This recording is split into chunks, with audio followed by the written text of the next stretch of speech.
अंदर हम लोग आ चुके हैं और कनक महल जो है महारानी केकई का महल था जो उन्होंने उपहार में भगवान श्री राम को दिया था। तो बहुत ही प्राचीन ये महल है और पंडित जी से जानेंगे इसके बारे में। आप थोड़ा प्रकाश डालिए कि इसका ऐतिहासिक महत्व क्या है और इसके पीछे की कहानी क्या है। जय श्री राम, प्रणाम दंडोत। जैसा कि गुप्ता जी ने आपको बताया है, सही बात बताई है, सही है। इनकी जानकारी में है कि ये माता कैकेयी का भवन था और सीता माता जी को उपहार में दिया था। कालांतर में ये भवन सोने चांदी और मणियों से युक्त था, लेकिन अब भगवान को वैकुंठ गमन किए हुए 11 लाख कुछ हजार वर्ष हो गए, इसलिए उस समय का तो अयोध्या में कुछ नहीं है। खाली 3 चीज़ें हैं, एक राम जी का नाम, दूसरे सरयू मैया का दर्शन जो जल रूप में है, और तीसरी है भूमि। बाकी उस जमाने का कुछ भी ऐसा नहीं है कि आदमी बता सकता है। अयोध्या की खोज सभी लोग जैसे कि जानते हैं कि स्कंद पुराण के वैष्णव खंड में वर्णित है कि महाराजा विक्रमादित्य अवंतिकापुरी के राजा थे। वो शिकार खेलते खेलते अयोध्या आए और देखा तीर्थराज प्रयाग जी सरयू जी में स्नान करने जा रहे हैं। बाहर निकलते हैं तो स्वयं वर्ण स्वरूप हो जाता। उन्होंने ही अयोध्या की खोज की और अयोध्या को उन्होंने ही बसाया। तो उसी क्रम में आगे चल के हमारे ओरछा टीकमगढ़ जो क्षेत्र है झांसी के बगल में, वहाँ के महाराजा हुए, उन्होंने ही इसका पुनर्निर्माण कराया और फिर से ठाकुर जी की विग्रह को स्थापित की। आज अयोध्या का सबसे प्रमुख स्थान प्रधान मंदिरों में एक माना जाता है कनक भवन। इसका आप दर्शन करेंगे और यहाँ ठाकुर जी और ठाकुराइन जी रनिवास में है, मतलब ये उनका पंचायती नहीं है। अधिकतर प्राय मंदिरों में जाएंगे तो वहाँ राम दरबार है, लेकिन ये ऐसा मंदिर है कि भगवान पति और पत्नी के स्वरूप में विराजमान है। 3 जोड़ी विग्रह है। सबसे छोटी विग्रह जो है उसको बताते हैं कि द्वापर में भगवान श्री कृष्ण जरासंध का वध करके लौटे थे, तो उन्होंने इस मंदिर का पुनः जीर्णोद्धार कराया था। उसके बाद में एक उससे बड़ी विग्रह है, उसको महाराजा विक्रमादित्य ने स्थापित की, और जो सबसे बड़ी विग्रह है उसकी वर्तमान के जो राजा हैं उनके परिवार में टीकमगढ़ के ओरछा नरेश ने, उन्होंने इसका निर्माण कराया। और ये जो स्ट्रक्चर देख रहे हैं मंदिर का, ये बहुत पुराना नहीं है, 700-800 वर्ष पुराना होगा। तो उसमें नव निर्माण होता रहता है और उसी व्यवस्था में चल रहा है। ये महाराजा ओरछा का ही ट्रस्ट है। जय श्री राम। एक मंदिर यहाँ पर है और एक मंदिर कहते हैं कि एक समय भगवान अयोध्या में वास करते हैं कनक भवन में, और एक समय टीकमगढ़ मध्य प्रदेश में वास करते हैं। जय श्री राम। दोनों जगह मंदिर, दोनों जगह। आइए फिर दर्शन करते हैं।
अयोध्या की यात्रा अगर करने आप आ रहे हैं तो कम से कम 2 नाइट और 2 दिन पूरे चाहिए आपको अयोध्या दर्शन के लिए। हम अभी दोबारा ब्लॉग बनाने आएंगे, थोड़ा समय का अभाव था इसलिए जाना पड़ा है, लेकिन हमने पूरा अयोध्या का जो मेन अट्रैक्शन है, जो मेन टेम्पल है, वो हमने शूट किए।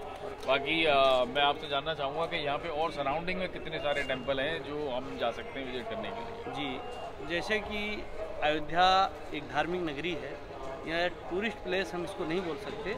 आध्यात्म और धर्म और आस्था से जुड़ी हुई व्यवस्था है। अगर आप ठाकुर जी और भगवान से स्नेह रखते हैं तो आप अयोध्या आइए, सरयू माता का में स्नान करिए, फिर मंदिर दर्शन करिए।